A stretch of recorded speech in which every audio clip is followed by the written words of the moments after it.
Assalamualaikum warahmatullahi wabarakatuh. Saya Fayaza Ikila Suraya dari kelas 11 MIPA 8 absen 15.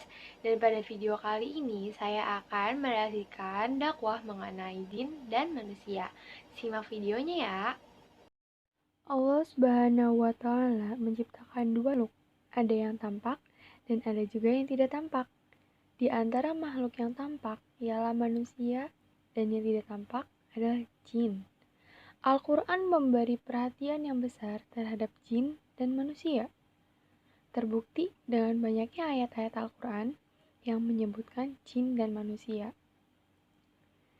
Jin secara harfiah berarti sesuatu yang berkonotasi tersembunyi atau tidak terlihat. Konon katanya, bangsa jin dahulu dikatakan dapat menduduki beberapa tempat di langit dan mendengarkan berita-berita dari Allah.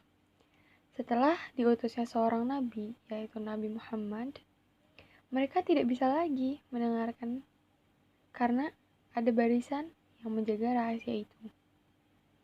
Hal ini tertera dalam surat Al-Jin ayat 72 yang berbunyi, "Dan sesungguhnya kami dahulu dapat menduduki beberapa tempat di langit untuk mendengarkan kabar dan berita-beritanya. Tetapi sekarang, barang siapa yang mencoba mendengarkannya, tentu akan menjumpai panah api yang mengintai untuk membakarnya."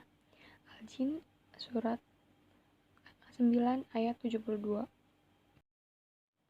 Jin adalah makhluk gaib yang pada hakikatnya setiap orang yang bertakwa wajib hukumnya untuk mempercayai bahwa jin dan manusia itu hidup berdampingan.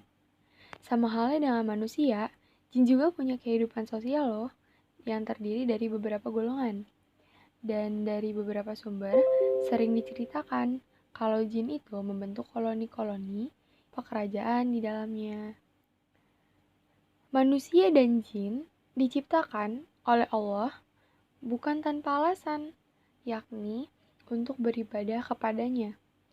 Ini tertera dalam surat Az-Zariyat ayat 56 yang berbunyi, "Aku tidak menciptakan jin dan manusia, melainkan agar mereka beribadah kepadaku."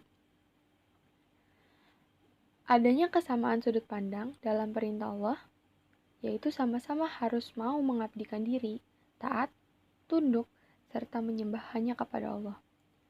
Adapun sudut pandang jin yang berbanding terbalik dengan manusia, baik terhadap sudut pandang lingkungan ataupun kegiatan sehari-harinya. Bangsa jin mulai aktif beraktivitas pada malam hari dengan keadaan yang redup, gelap, sepi, dan sunyi. Melainkan pada siang hari, mereka akan menjadi pasif karena banyaknya manusia yang beraktivitas. Nah, dapat dilihat nih dari contoh yang tadi bahwa yang berbeda antara jin dan manusia. Nah, contoh lagi, jika manusia menyukai terang, maka jin suka kegelapan. Jika manusia suka kebersihan, maka jin suka tempat-tempat yang kotor.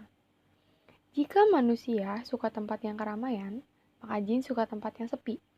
Oleh karena itu, bangsa jin biasa tinggal di tempat-tempat sepi, seperti reruntuhan bangunan, rumah kosong, kuburan, tempat sampah, ataupun WC. Karena itulah Rasulullah pernah bersabda, "Sesungguhnya pohon-pohon kurma yang orang-orang biasa buang air di dekatnya, ini didiami oleh setan." Maka, jika salah seorang dari kalian ingin masuk WC, hendaklah kalian membaca niat terlebih dahulu. "Ya Allah, sesungguhnya saya berlindung kepadamu dari setan laki-laki dan perempuan."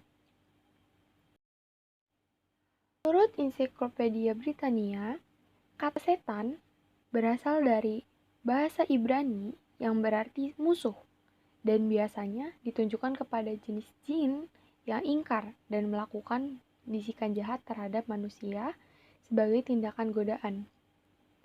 Akan tetapi, pernyataan tersebut tidak bertentangan dengan pernyataan Al-Quran maupun hadis Nabi. Kami jadikan para nabi itu musuh-musuh setan, yaitu dari jenis manusia dan jin. Terdapat pada surat Al-An'am ayat 112. Dan pada hadisnya ada, "Sesungguhnya aku melihat setan-setan jin dan manusia lari dari Umar." Hadis riwayat Tirmizi. Nah, dari ayat dan hadis tersebut digambarkan oleh Al-Quran bahwa setan itu terbagi atas dua jenis, yaitu setan dalam wujud manusia dan setan dalam wujud jin. Dan dari sini juga ada indikasi bahwa yang namanya setan itu tidak selamanya identik dengan iblis. Dan menurut saya pribadi ini ya, setan itu adalah sifat terburuk atau tindakan terburuk dari manusia atau jin, baik dari segi pikiran, ucapan, maupun perbuatan. Semakin buruknya kita, maka semakin setanlah kita.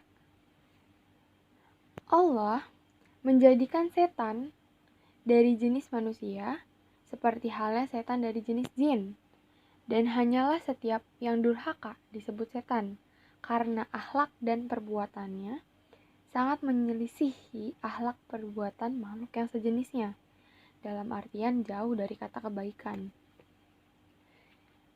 Jin juga dibebani oleh hukum Islam loh, baik berupa peringatan ataupun larangan.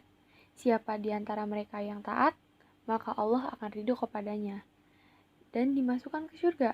Dan siapa yang maksiat dan durhaka kepada Allah, maka ia akan dimasukkan ke dalam neraka.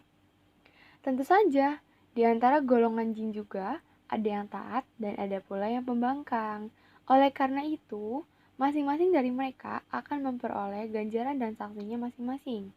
Dan golongan para jin telah mengakuinya, sebagaimana diterangkan dalam surat Al-Jin ayat 11, yang berbunyi, dan sesungguhnya di antara kami, jin ada yang soleh dan ada pula yang sebaliknya. Kami menempuh jalan yang berbeda-beda. Surat Al-Jin ayat 11. Ibnu Taimiyah menegaskan bahwa jin juga mendapatkan tugas dari Allah dalam bentuk ushul. Apa itu ushul? Ushul itu berupa prinsip-prinsip ajaran agama, seperti keesaan Allah, adanya hari kiamat, kepercayaan kepada kitab-kitab Allah, dan lain-lain. Dan juga mereka berkewajiban loh untuk melaksanakan furu. Apa sih furu itu? Furu itu perincian agama. Akan tetapi, pembebanannya itu tidak sama seperti manusia.